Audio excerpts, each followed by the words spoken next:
In this video, I'm going to show you how to make this block right here. It's called the Big Maple Star. It's nice and big. It goes together quickly. It's fat quarter friendly, and it is a great way to feature some of your favorite fabrics. Let's go.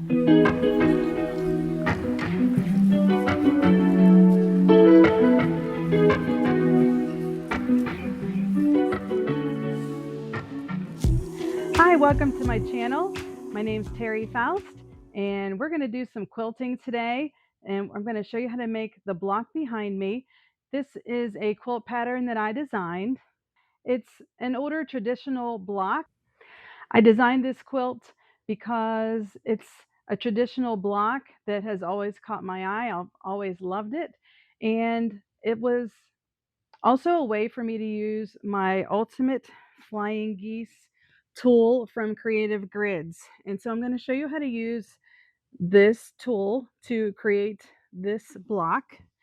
You can see here it's a bunch of squares, rectangles. We have a nice center square where you can feature a beautiful fabric. And these units are flying geese units. And we're going to do a 4 at a time flying geese, the perfect amount for one block, using this tool by Creative Grids. It's one of my favorites. Other than just a ruler for measuring, this is one of the most useful tools that I have. And I've used it many, many times. It's definitely worth the investment, in my opinion, to have this one. The block I'm going to make today is going to be made with some cave fabrics, some really nice bold fabrics. This will be my background, and I'm going to use these two as well. So I'm going to get those cut out, and I'll show you how to make the block. I also have two other quilts besides this one, which I will give you a good look at. They were also samples that I made as I was designing this quilt. So let's get sewing. The specialty ruler that is required for this pattern is the Ultimate Flying Geese tool by Creative Grids. It just looks like a square, doesn't look like anything special about the shape, but it is all of these guidelines that you see that enable us to trim the flying geese units to the perfect size. They are made a little oversized so that we can trim them and they'll be perfect. One of the really great features about this ruler is that all of the sizes that you can make are listed here, and all of the sizes of the pieces that you need are also listed. So you just have to look at the ruler to know what size of fabrics you need to cut to start with. For this particular pattern, we are going to make 3 by 6 inch finished size flying geese. So we need one 7 3/4 inch square. That'll be this one. And we need 4 squares that are 4 1/4 inch. And that will be these ones. And we're going to make 4 at a time. So the way we would begin is to take these 4 squares are going to be the corner triangles of the geese. And our goose is going to be the background fabric, this one. On the back of each of these, I know this is difficult to see, and black probably wasn't the best choice for a demonstration on this block. I think it's going to look great when it's finished, but you can't really see the lines that I drew. The instructions will tell you to draw a line diagonally on the back of each of these squares. I prefer to, and that would be the same as if you're doing half square triangles where you draw a line and you're going to sew 1/4 of an inch on each side of the line. I prefer to draw the sewing lines. So I would take my ruler Any ruler, you can use just any ruler that has the 1/4 of an inch mark on the edge. I like to take that and draw my line, and then reverse, turn the square, and do the same thing on the opposite side. Okay, I would do that, which I've already done with a white pencil. There's also this other little handy tool which I love for pre-marking my squares when I'm doing projects like this, and it's 1/2 inch wide, and you can mark using a tool like this. This is from Creative Grids also. It's a very handy little guy. So the first step is to draw the lines. Now certainly you don't have to do this. This is my preference. Draw the lines on the back of these squares. This fabric happens to be a batik. There's really no right side or wrong side. But we would do this right sides together, line up 2 of the small squares onto the one large square. And I'm going to pin this on since I need to go to my sewing machine. I'll get them lined up here. This is the 4 at a time method if you're looking at the instructions that come with this tool. So I'm going to take this to my sewing machine and I'm going to stitch on both of these lines, and I'll come back and show you the next step. All right, I stitched on those 2 lines, and I think now you can probably see the stitching lines, and it just continues across both squares. At this time, we will be cutting this in half diagonally, like this. Okay. So now we have these 2 pieces, which we're going to press them back. And I brought this little roller here just to do this quickly to show you. It's kind of called the heart method, and maybe you can see there it does sort of look like a heart shape that we're making. So now we have 2 of them like this. And for each of these, now we have the 2 squares that are left, and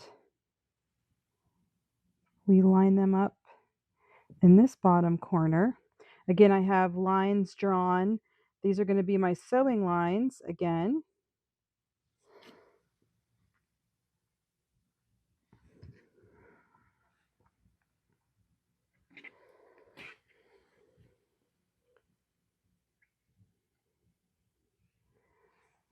And the nice thing is these are, like I mentioned, going to be oversized. So there's wiggle room for error.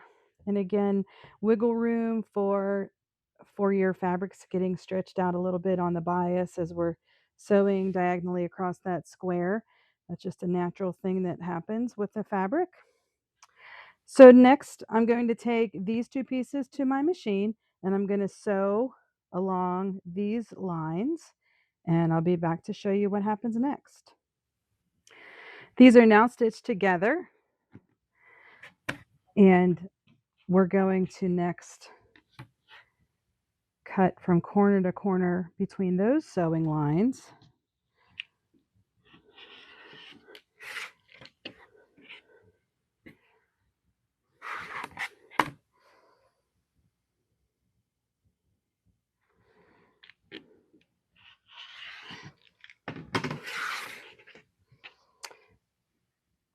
We have 4 pieces, and each piece is going to get pressed back, and you can see our flying geese.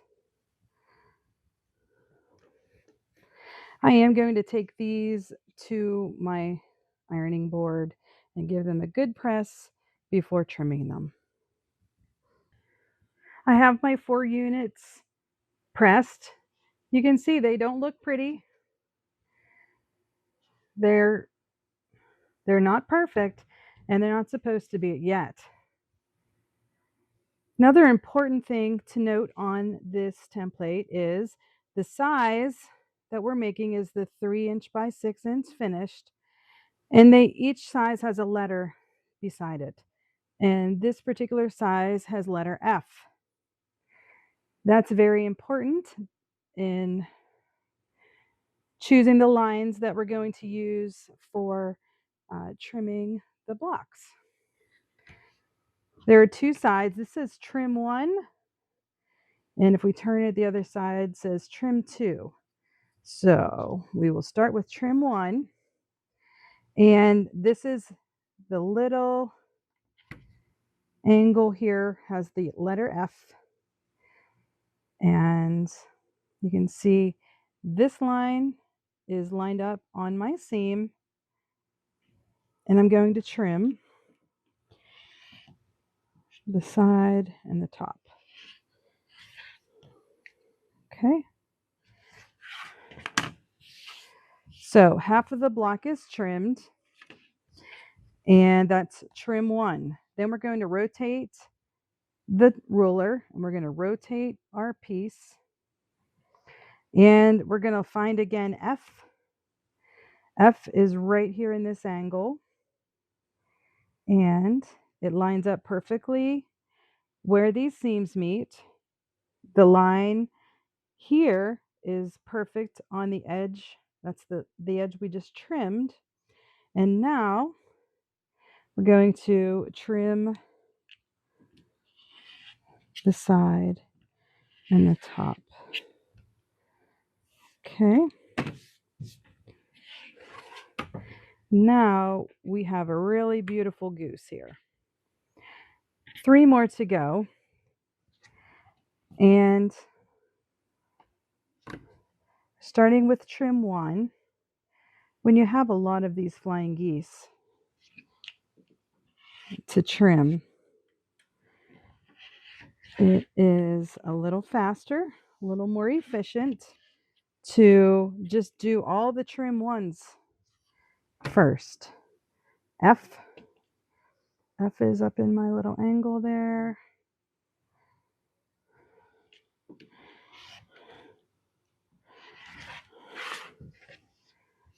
Do all the trim 1s first. F.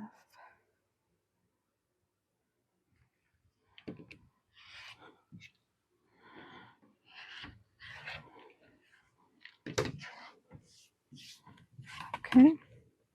And I'll turn my units and turn my ruler and find F. Put that in that corner.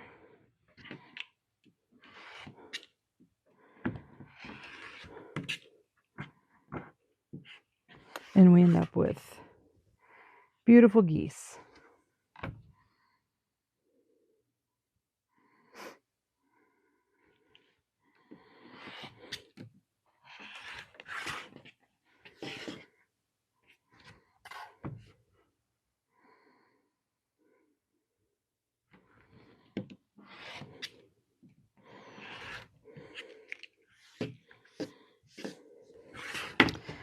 And we are done with that trim tool.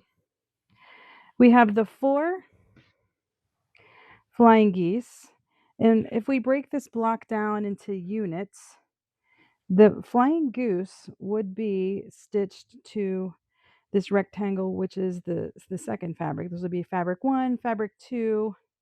So I'm going to sew these together.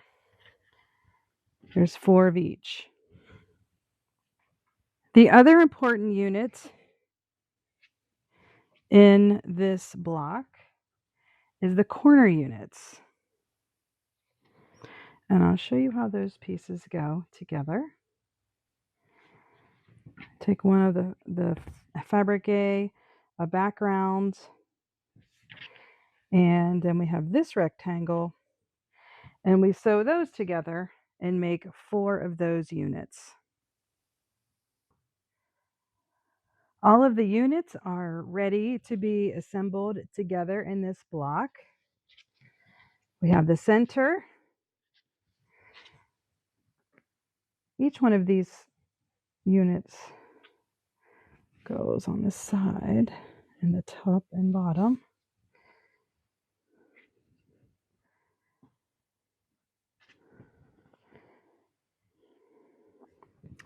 And we have the corners with a dark square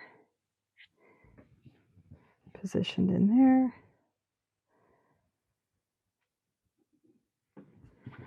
Wow. Those bold colors are really nice. Okay, that is the block. Oh my gosh, I love it. So the way I will assemble this is I will sew the 3 rows together, and then I'll join them here and here. Okay? I'm going to put it all together, and I'll be back to show you.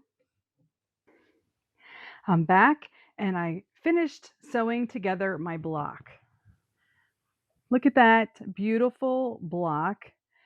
It highlights these large print fabrics so beautifully, the bold prints. I'm very happy with the way this big maple star turned out.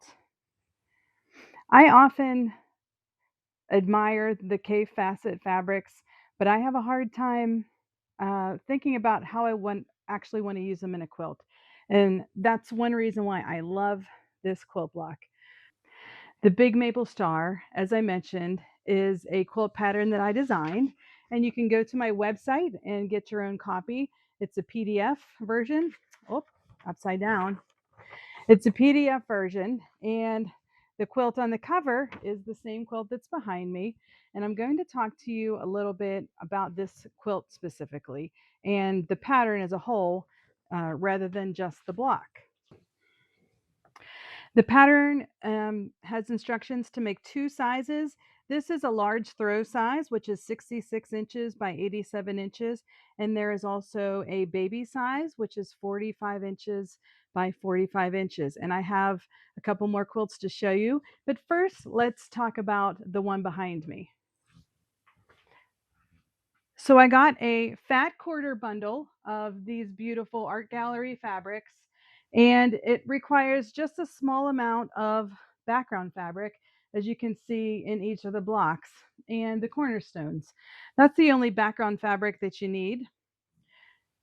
Another feature of this pattern that I really love is that the sashing pieces are all cut from the fat quarters as well. So it is just a blend of all of the pieces in your fat quarter bundle. I do believe there were a couple of very light pieces that I excluded because it would just get lost with being too light. There wasn't enough contrast for me. But I just love the way that it came together, and it's such a good use of the fabrics.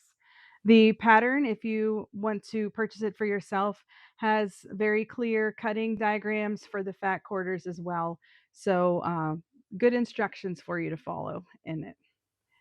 This quilt is 3 squares across and 4 squares down. So, we make 12 blocks for this size. I also had a little bit left over, and I pieced some in the back, which I'm going to show you just real soon here as well. So this fabric has deer on it, so it was nice to feature a larger print like that. There are also some I should say beehives, honeycomb, hexagon shapes, a lot of florals, and I had a lot of fun working with the fabrics, and if you have a fabric line or a mix of fabrics that you love, this would be a great way to use them and feature those beautiful fabrics. So I'm going to give you a look at the back so you can see what I did there. Here's the view across the center back of the quilt, and I fussy cut some of the motifs from the fabric into the hexagon shape. So I did the deer and the beehive, and the hexagon shape mimicked this print with kind of that honeycomb print. And I was really thrilled with how that came out. The quilting design is an edge-to-edge pattern called cornflower. I do get a kick out of putting something a little special on the back of quilts when I feel like it, when there's something really great to feature. So I mentioned that one of the sizes available in this quilt pattern is a baby quilt size, or a small quilt that's 45 by 45 inches square. So this was my sample that I made for the small quilt. I'm not even sure if you can see that all, but it is a fabric line that has whales and narwhals and all kinds of ocean life and a bit of a map print. I think there may be some sailing ships and different kinds of birds, ocean birds. And I didn't need a quilt with this fabric, but it was so cute I couldn't pass it up in the quilt shop. So I had to get some of this to make and feature the fun prints that are in this fabric line. And the back, I just pieced on this one with some leftover fat quarters that were in the pack that I bought. I think I might have bought some yardage of it also, but this works great with fat quarters, again, just as the first quilt that I showed you. And I have one more, and it is kind of like the prototype quilt, and that is coming up next. This is the very first quilt that I made of the Big Maple Star design, and you can tell that I used a wide range of K facet, beautiful bold prints. And when I made this quilt, I first thought it would be really cool to use a different background in each block, or I should say I duplicated it in a few different blocks, but to use a variety of backgrounds in the stars. I ultimately decided I thought that was a little too busy. I kind of liked it, but I thought mostly it was a little too much. Um, so that's how I kind of redesigned it, then to use all of the same background in the stars. But this is the one that started the Big Maple Star. I hope you love this pattern as much as I do. You can head on over to my website if you're interested in making this quilt for yourself. The PDF file is for sale there. You just need some fat quarters, a little background fabric, and you need the Ultimate Flying Geese tool from Creative Grids to make this easy. So I'm going to give you a close-up look at these blocks before the video ends, but I'd like to thank you for taking the time to watch and visit my channel. And please like and subscribe. I hope to see you back for the next video. Thanks.